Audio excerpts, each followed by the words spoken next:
So welcome back to Million Dollar Careers. As always, I've got my good buddy Rob Houghton with me, and we've got a good subject today. As most people know, last week was NFL draft day. I love the draft because it's the greatest talent hunting mission on the planet. I mean, the ultimate in talent hunting, the NFL draft. Well, it's more than talent hunting. It is a master class in people, business. There's so many things from the NFL draft. I mean, I really think it's like a little microcosm of the business world in general. Absolutely. Yeah. So who's your team? Well, I've got two teams. I've always been a Dallas Cowboys fan, but, and I'll say this very quietly, I have a mistress, San Francisco 49ers, because my youngest son is a Niners fan. So unfortunately, the last 2 years, the Niners had to play the Cowboys in the in the NFC conference game, and I had to stay neutral. But yeah, so I'm a Niners and a Cowboys guy. Yeah, it's funny. I grew up in Eagles. I grew up when I was a kid. When I was 7 years old, my grandfather took me to an Eagles game, and I became a lifelong Eagles fan. And then, this is despite the fact I grew up in Dallas, and my next door neighbor was Walt Garrison. And the guy who lived behind me was Golden Richards. No, you're kidding. Walt Garrison? I am dead serious, yeah. Oh, my gosh. Man. And this is back in the day before the football players made any money, but I could never become, I never really became a true Cowboys fan. But the interesting thing is I have a mistress too. And I'm a Texas Tech guy. Oh, absolutely. And I watched Patrick Mahomes since he took his first snap in college. Sure. And now my daughter's a huge Chiefs fan because she became a Texas Tech fan as well. And so we watched the Chiefs as well. So it's good to have two teams. At the end of the day, look, it's who wins, who loses. I don't care. It's like a big sugar. Who wins the Super Bowl, it's a sugar high. Somebody gets a Sunday sugar high, and then everybody forgets on Monday, right? Nobody cares. And then the cycle starts all over again. Exactly. Yeah. But I love the draft day. Yeah, the draft to me is it's really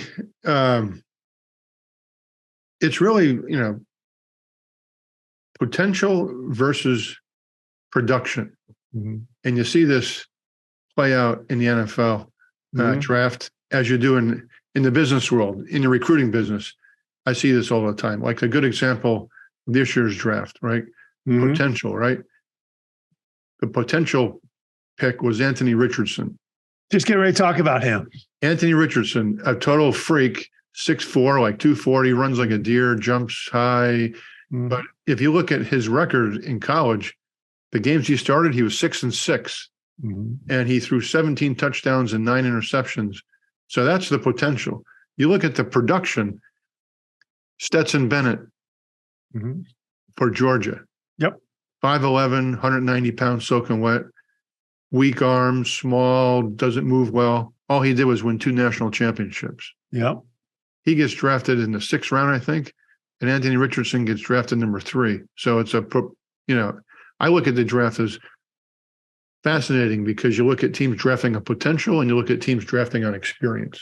Well, the difference is, all right, a couple things here. One, Richardson, pure athlete. I mean, you're talking about Cam Newton size, Cam Newton, coming out of, when he started with the Hornets, or not the Hornets, when he started with Carolina Panthers. Yeah. He's just a big guy, but they beat him up. He's a really talented guy, but everybody was gunning for him. They beat him up. But Richardson, you're looking at the potential. And you're saying, if we work with him, give him a good quarterback coach, he has got the physical attributes and the athletic attributes to be great. Yeah. It's about potential versus Stetson Bennett, who may have just had a great team around him. That's what they say. Yeah. It all depends on, and then Richardson versus Bennett. Bennett has he's got low maturity level. He ran into some trouble at the end of DUI, ran into some trouble. All of a sudden now people are questioning his maturity level. It's a little like what's his name out in Arizona? Kyler Murray. Kyler Murray would rather play an Aggie, man. He would rather play video games than watch films. Yeah. And that drove Cliff Kingsbury crazy. He's like, come on, I can teach you these things. He's like, no, I just want to go play video games. So, once again, it comes down to, dedication versus willingness to learn, versus, immaturity. And the other guy that did not get drafted as high as I thought was the guy from TCU, Max Dugan, who's kind of like another Stetson Bennett, under 6 foot. But that guy, all he did was win at TCU. Counter to the argument about Stetson Bennett, I'll give you another name. Too small, can't throw the ball, not much potential. Drafted last year as Mr. Irrelevant. Brock Purdy. How did he do last year anyways? Hey, it's like we talked about on a prior podcast. You have, when you're the third string quarterback of a team, you have a better chance at winning lotto than starting, 5 games in a row. I mean, literally, first string quarterback, goes out with an injury. Second string quarterback comes out with an injury. And then you show up as the third string quarterback thinking, hey, I'm not going to play at all. But the guy showed up and he was prepared. Yeah. He knew the playbooks. He was ready to go. And that's a testament to him as a executive, as an athlete, as someone who's like, hey, I'm ready. Yeah. And that's the issue I have today with people in business. When your time is called, are you ready to go? Exactly. So, but the interesting thing to me is, though, and I actually looked this up last night, there are 1 million kids in the country that play high school football. Yeah. 1 million of them. Yeah.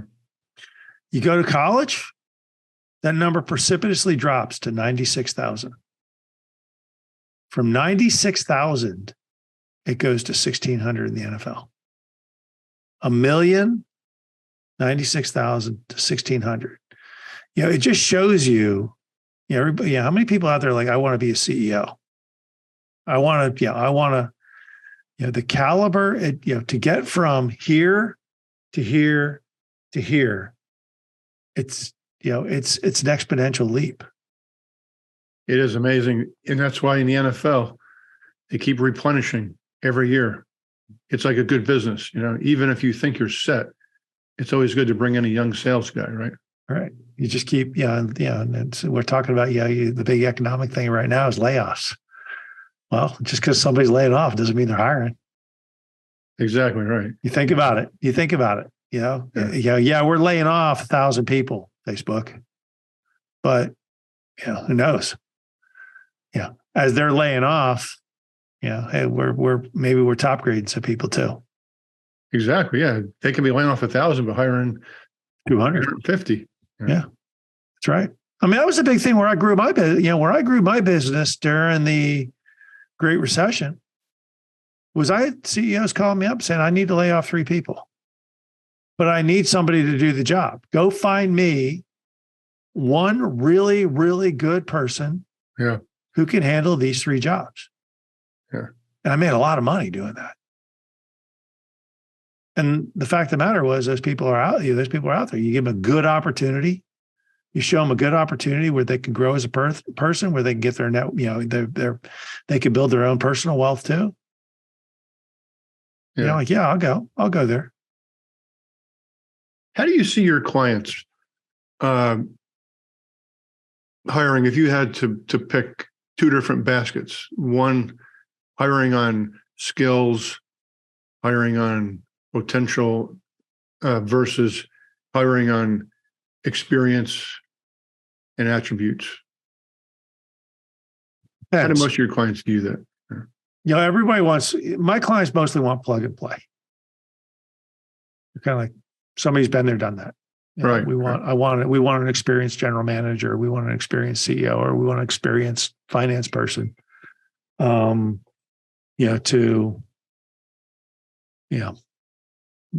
Grow something, turn something around, grow something. But on the flip side, I've placed a couple people really not that much experience per se, but experience on the periphery. And you know that if you put them in the right spot, they would be superstars.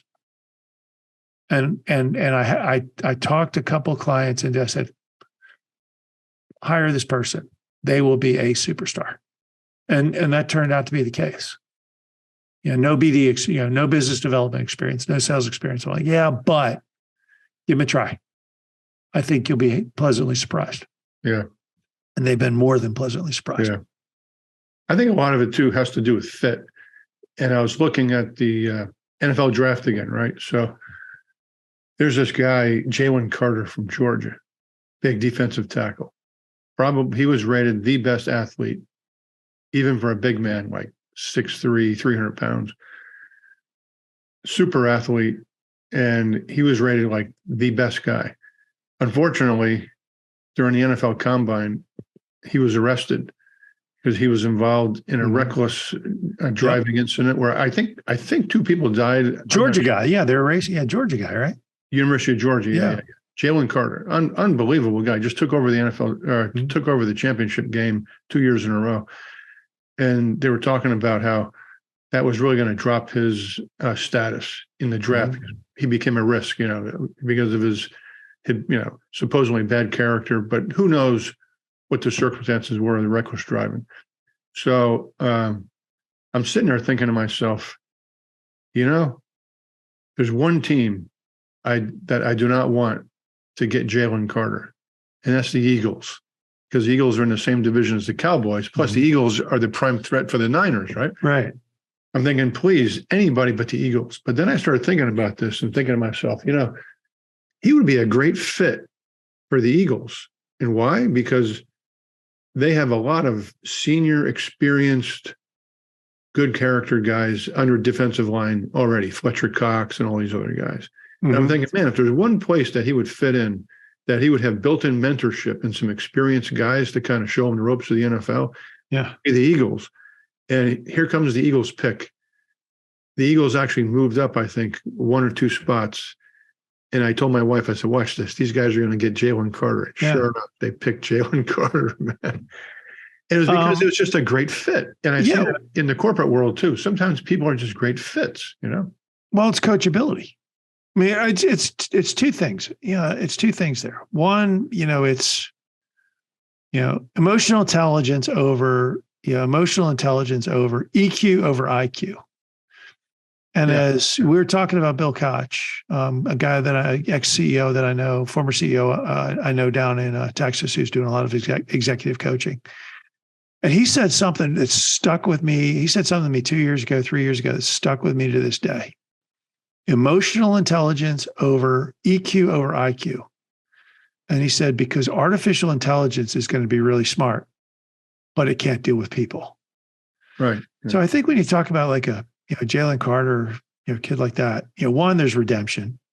Yeah. Are you going to hold this over the kids? Yeah. At the end of the day, he's 21, 22 years old. He's still a young kid. 2, is he coachable? Okay.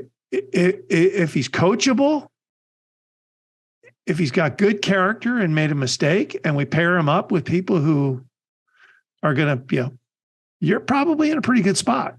Yeah. But it's always that person that's uncoachable, who is, low EQ. That's where there's plenty of them out there. They're divas, and they just have no emotional intelligence. They just uncoachable. They're just disruptive force. Yeah, and that's it. That's why I tell companies to fire their activists. Yeah, exactly. Yeah. You got an activist in your company? Fire them. Yeah. They are a cancer. Yeah, you should have told that to the Budweiser guy, man. Oh, I wrote a blog on that. Did you really? Yeah. I didn't see it. I'll send it to you. I wrote a blog. I said Budweiser they just had, this comes down to you fit in the organization. Yeah, and look, I don't care. Yeah, the whole thing to me, I don't know what was more funny, the fact that Bud Light, and their advertising, or the fact that Fox News was losing it's absolute mind over the whole thing. Like, I don't care. It's like, hey, look, let's all get along. Yeah. Respect people. Let's all get along. But ultimately, what you have at Bud Light is you've got InBev, a big Belgian publicly traded company, which has rolled up about 60 beer brands. So it has no connection to the customer at Bud Light. It's got a CEO with, now granted, he was, military special forces, he should know better, but he's very highly educated Ivy League guy. Yeah, right. Yeah. And then he hires as the product marketing leader, the vice president of communications or the vice president of marketing for Bud Light, a very wealthy young lady, Ivy League, who's never been down in the trenches with a factory worker in her life. They just didn't know their customer. Yeah. That was my blog. But ultimately, to me, it's the wrong fit. The person that I would personally have marketing Bud Light is someone who grew up in a very, working class, humble setting, not somebody who's been Ivy League and wealthy all their life. And that was such a tragedy because Bud Light was really close to the U.S. military, and they had done a lot of really cool stuff for the military, like dropping pallets of Bud beer into Afghanistan. Mm-hmm. And not even sending anybody a bill. It would just kind of show up. Mm-hmm. I mean, just about everybody I know in SF drinks Bud Light. Right. But no more. So it's just, they threw away so much of that goodwill. It was just really stupid. I think at the end of the day, you got to look at that whole fiasco and you say, what is the upside here? There's a lot of ways to support. Look, there's a lot of ways to support marginally, people who are, marginally represented. You could do it 1,000 different ways, but at the end of the day, your marketing campaign should support the people your customers. And there was no upside. There was no upside there. Yeah, it just seemed like almost like an act of sabotage, almost. Right. But you look at you coming back to the NFL. Teams are drafting people that's are supporting their fans and supporting their game plan moving forward, right? Yeah, absolutely. Yeah. Now the draft is, I can make the case where the Super Bowl is kind of anticlimactic. The Super Bowl, I didn't even watch the Super Bowl this past year. I kind of clicked on it and clicked off of it, but I wasn't even looking forward to it. But, maybe it's because the NFL is so good at marketing. But I look forward to the NFL draft like all year long. I was actually glued to the TV watching all the talent evaluators talk about the players and the potential and the experience and the attributes and how they were measuring people. There's people now that come up with this analytic that measures like total athletic score and all this stuff. And to me, it's just so fascinating. It was 3 days. I was glued to the television set. It sounds crazy. I think it's just like I said, it's a little microcosm. To me, it's fascinating. It's a little microcosm of business. And you think about Lamar Jackson up in Baltimore. Yeah. He just negotiated without an agent a monster contract. Yeah. And how did he do it? He was patient. He sat, he made some noise, sure, but he held out and he held out and he held out until the Eagles gave Jalen Hurts a big contract. Yeah. And then he said, okay, I want that contract. I want something that looks like that. And he saved 10% that he doesn't have to pay an agent. He was patient. Yeah. You think about, wow, all right, there's the joy of patience. That's the great thing about the NFL and by extension, the draft, because it is a microcosm of business in the corporate world. There's no question about it. You can learn a lot from just watching the NFL. It's a true meritocracy. It's just guys hitting each other and it's a business. There's no political correctness. It's just a meritocracy. If you're good, you're going to play. If you're not, you're off the field. I don't care who you are. Mm-hmm. I was watching your job at any time. I was watching Steph Curry yesterday. I was watching him. I was watching the last game of the Golden State Sacramento series. Who won?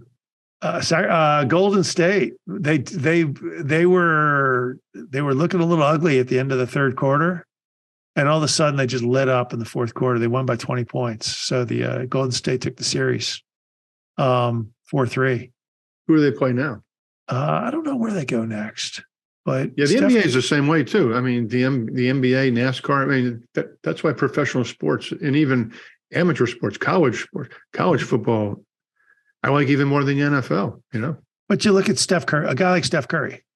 Yeah. And here is a coach, or here's some people that realized, hey, look, this guy can shoot, but he could shoot from a distance, and a 3-point shot is worth 50% more than a 2-pointer. Yeah. So the old days, I mean, you talk about now, a guy, you get a couple people like him, you spread out defenses are weaker. And now you've got more, you've got more plays in your playbook, right? And you build, but you think about how Steph Curry changed the way the NBA plays ball. And it's a little like Mike Leach, who passed away. You remember Mike Leach? Yes. With the run and gun offenses, the spread off. Yeah. How the NFL now plays offense that Mike Leach created way back when he was a coach at some crappy little. I remember that community college. Yeah. Yeah. So you think about these little things that kind of creep up, and then you go, all right, how does this pertain to business? Yeah. You have to be constantly innovating and listening to your employees and your customers, because you never know when that next big idea is going to come along. And you got to constantly be watching out for that big idea. Yeah. Somebody's going to get disrupted. First Republic Bank. I don't think 6 months ago, First Republic Bank realized it was going to be owned by JP Morgan as of yesterday. Yeah. What's out there that's going to kill you? Absolutely. Yeah. And it happens quicker and quicker now. I'm glad I'm not 20 years old, man. As my wife tells me, my hair, the gray in my hair is showing up a little more every day. It's these clients and customers, man. Yeah. So you're doing a lot of executive coaching. Oh yeah. Yeah. What are you telling your clients?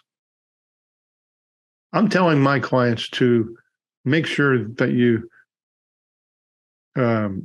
create a mindset in your organization that does a couple of things. One, make sure you communicate consistently and often what the purpose of your organization is.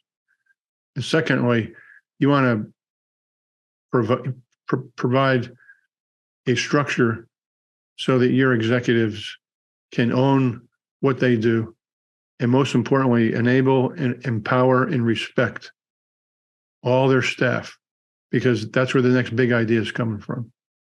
Yep. That's it, really. Yeah. Listen to the staff. Respect. Yeah. Listen, I was at a customer. I was in New York actually about 2 weeks ago, and I kept hearing. I was in a board meeting, and I kept hearing, "We're client focused, we're customer focused. Customer's always right, client's always right." And I said, "Think of it this way. Think of it if you are empowering your employees, and you reward and respect and recognize your employees, what's that going to do to your client and customer relations?" I said, "I think you guys may have it a little bit backwards here. You should be an employee-focused organization, not necessarily a client-focused organization." And the chairman, he was like 30 feet away from me down at the other end of the table. And he goes, something? He goes, "You got a point there." Yeah.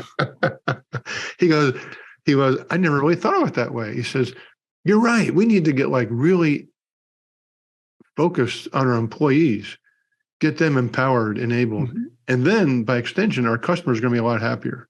Mm-hmm. It was like an epiphany. So that's what I'm telling a lot of people. Just don't be focused just on the client and the customer.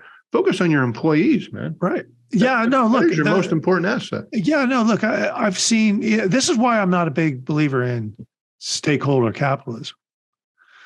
If you're a stakeholder capitalist, that means you're answering the mail to every cat and dog who thinks he's got who's got something in the fight. And that's just not true. Right. It's the shareholders. You take care of the shareholders. If you run a high quality business,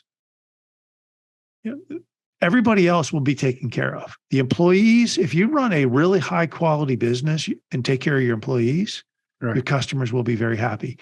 The community will be very happy. Absolutely. And then the stakeholders will be happy. But I'm not a firm believer that every stakeholder out there has a right to say how you run your business. And that's. I think people underestimate their staff. They underestimate the little guy in a little cubicle on the 11th floor who doesn't have any visibility. If you empower and you enable and recognize those people, that's the lifeblood of your organization, man. That person who's just doing data analysis in the cubicle has an opinion about the data. They see the data. They're in the front lines, man. They may be quiet. But they see the data. They see how it's compiled. They see how it's analyzed. What do you think happens if you go to them and go, all right, you're kind of quiet, but you see all this stuff. What's your opinion of it all? They may surprise you. The bottom line, but if you don't have confidence in the person, why are they there in the first place? Sure. Hey, that's why they say, and you know this as well as I do, who runs the military at the end of the day? The non-commissioned officer. The non-commissioned officers are the enlisted guys who are out in the foxholes fighting the war. Mm-hmm. Those are the guys that are at the tip of the spear in terms of innovation, in terms of unconventional warfare. It's not the guy back at the Pentagon. The guy at the Pentagon's a big strategy guy, but the tactics and the innovation and the execution, execution's all on the ground. So, no, it's fascinating that when we have these discussions, how the military, the professional sports world, in the corporate world, it's all kind of the same, It all comes down to do your job. Exactly. Yeah. I feel bad for the kicker when they put him out there on the on the 40-yard line. Say it's a 55-yard field goal with 1 second left in the game. You're a hero or goat. Yeah, exactly. But that's what you signed up for. Do your job, right? The left tackle, the blindside tackle. Your job is to protect the quarterback. Do your job. Yeah. And you know what happened in the championship game between the Niners and the Eagles? The tight end on the Niners failed to block Hakeem Reddick, and he's the guy that put Brock Purdy out of the game, and that was it. Yep. One guy didn't do his job.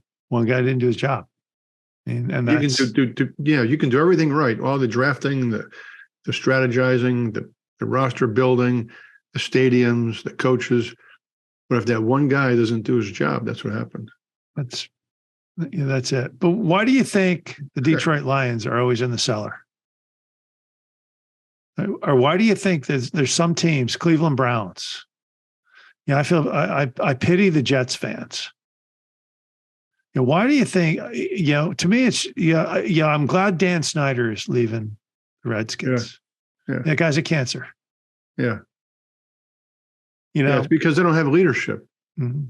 That's the problem. They don't have the leadership. Yep. They don't empower and enable their people. Yep.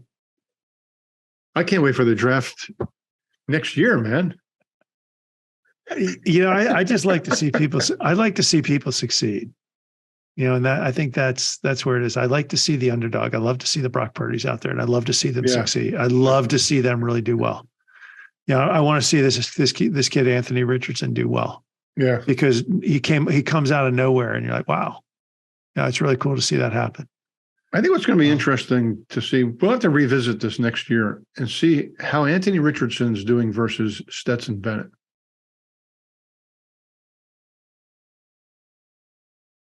Interesting. Bryce Young. Bryce Young. How many Heisman Trophy winners have just flamed out? I know, man. That's the whole deal. That's the whole. What makes the NFL great is they have a lot of really smart football minds. And what I see happening, and this could happen to Brock Purdy, is all these people know each other. It's a gentleman's club.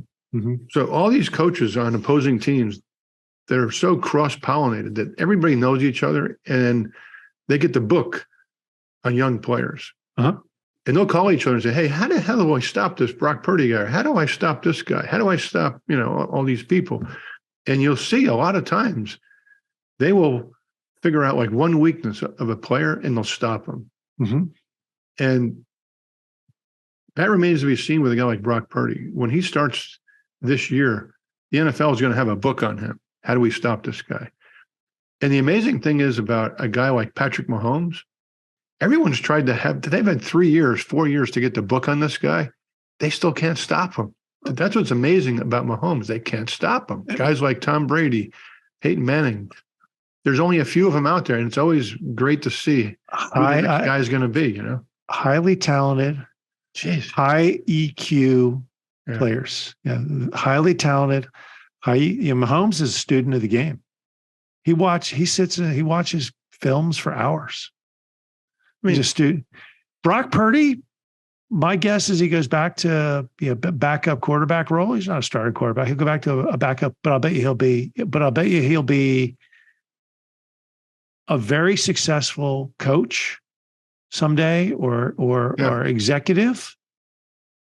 Very high, look, you can't change your size, you can't change your athleticism.